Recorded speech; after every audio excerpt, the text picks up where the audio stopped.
Modern engineering is failing and, well, the solution has been buried for 2,000 years. Right now, somewhere in the world, a bridge built in the 1970s is being closed down because its concrete is cracking apart. A harbour wall poured 50 years ago is crumbling into the sea. Engineers are scrambling, governments are spending billions, and honestly, the best minds in construction are patching problems with the same flawed material that created them in the first place. Meanwhile, on the Italian coast, Roman harbour piers that were poured before the birth of Christ are still standing. Not just standing, they are literally getting harder and stronger with every passing decade. The sea, which destroys modern concrete within a generation, is feeding these ancient structures like fertilizer. This is not a coincidence, this is chemistry. And someone, 2,000 years ago, figured it out perfectly. Walk through any major city and look up.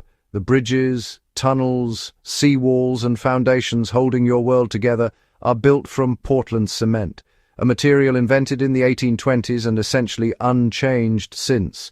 It is everywhere. It is also quietly dying. Modern Portland cement concrete has a working lifespan of roughly 50 to 100 years under normal conditions. In marine environments, that number drops sharply. Saltwater attacks the steel reinforcement buried inside. Rust expands and splits the concrete from within, and what once looked solid begins to flake, crack, and collapse. The global cost of repairing and replacing deteriorating concrete infrastructure runs into the trillions of dollars every decade. We are on a treadmill, endlessly rebuilding what we already built, using a material we know is temporary.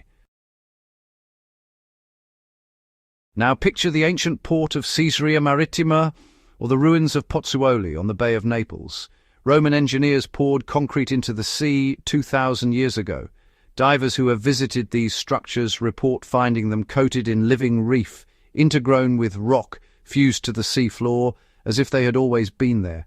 Researchers who have drilled core samples from these submerged Roman piers have found something that stopped them cold. The concrete inside is not degrading, it is densifying. The chemistry is still active. Something in this ancient mix is not just resisting the ocean, it is using the ocean as a building material.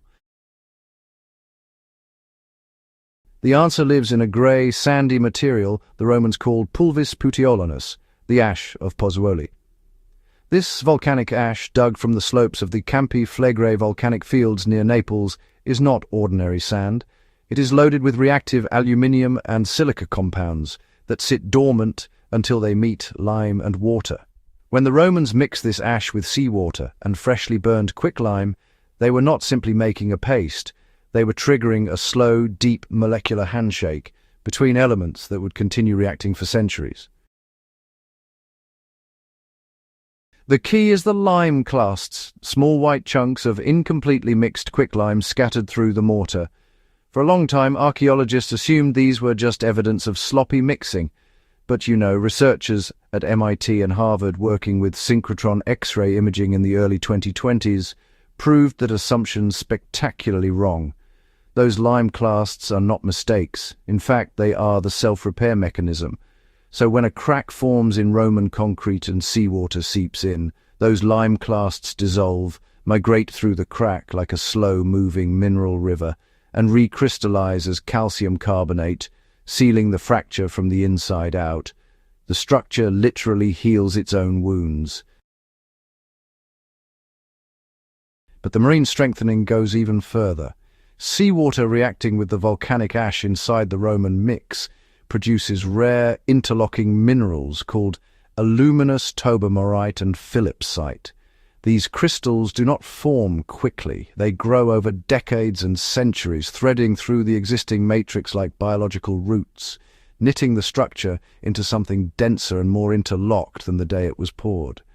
Modern Portland cement, by contrast, has no such mechanism. When water invades a crack in modern concrete, it corrodes the steel rebar inside. The rust swells, the concrete splits wider, the damage compounds. There is no healing, there is only deterioration. What makes this even more remarkable is the role of heat in the original Roman process. The Romans used a technique called hot mixing, combining dry volcanic ash directly with quicklime, which generates enormous heat upon contact with any moisture. This is not the cool, controlled mixing of modern concrete production. This is a violent, steaming chemical event that creates reactive micro-pockets throughout the mixture. Those pockets are the birthplace of the lime clasts. The high-temperature reaction produces a material seeded with future repair depots, each one waiting patiently for the moment a crack invites water in. Modern laboratory tests have confirmed that concrete produced using this hot mixing method with genuine pozzolanic ash achieves a crystalline internal structure that Portland cement simply cannot replicate. In side-by-side tests, Portland cement cores cracked under cyclical saltwater exposure, while Roman recipe cores showed new crystal growth bridging the same stress points. You do not need a time-lapse video to understand what that means for infrastructure with a 100-year design life versus one that grows more resilient with every passing century. Researchers are not content to simply admire the chemistry from a distance, and teams at the University of Utah and companies like DMAT are actively sourcing reactive volcanic materials, not just from Italy but from volcanic regions across the globe, to test whether the Roman formula can be reproduced at scale with modern consistency. The challenges are real. The slow curing time of Roman recipe concrete makes it impractical for fast-paced urban construction. Its lower initial compressive strength means it cannot simply replace modern concrete in skyscrapers or high-load bridges without engineering redesign.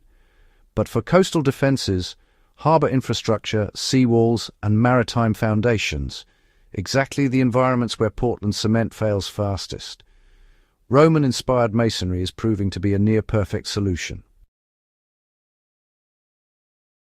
The deeper challenge, really, is cultural and economic. Modern construction is built around speed and replacement cycles. The entire industry assumes that structures will need to be rebuilt. Shifting to a material that's intended to last millennia requires dismantling that assumption at every level, from procurement to insurance to government budgeting. It means accepting, perhaps a bit reluctantly, that the most advanced thing you can do is sometimes to look backward 2,000 years and admit that someone already solved the problem you are still paying billions to ignore. There is something, deeply humbling about holding a core sample drilled from a Roman seawall and watching a scientist explain that the chemistry inside is still active, still growing, still doing its job. The people who poured that concrete were not scientists in the modern sense. They had no spectroscopes, no electron microscopes, no computational models. They had volcanic ash, lime, seawater, and generations of accumulated craft knowledge passed from builder to builder. And somehow, through observation and patience, and a willingness to work with the materials the earth provided rather than the materials convenience demanded, they created something that outlasted every empire that followed them. Modern engineering has the analytical power to understand exactly why Roman concrete works. What it has lacked until now is the willingness to let that understanding change behavior. The global infrastructure crisis is not a mystery. It is a choice. The choice to keep using a cheap, fast, temporary material when a slower, older, permanent one has been sitting in volcanic hillsides, waiting to be used again. The Romans built for eternity because they expected their work to endure. We build for decades because we have accepted that it will not. That is not a technical limitation. That is a failure of imagination. The Pantheon still stands. The harbour at Caesarea is still a harbour. The piers at Pozzuoli are still in the water, still hardening, still healing. These are not monuments to Roman military power or political ambition. They are monuments to the understanding that when you work with the elemental chemistry of the world rather than against it, You build things that the world itself cannot destroy. That is the lesson buried in 2,000 years of volcanic ash and lime. And it is a lesson that has never been more urgent than it is right now, as the infrastructure holding our civilization together quietly crumbles into the sea. If this kind of deep dive into where ancient survival knowledge and modern science collide is what gets your mind moving, then you already know what to do. Hit that like button, share this with someone who still thinks Portland cement is the best we can do, and subscribe to The Survival Historian. Because history is not just the past, it is the most powerful survival manual ever written.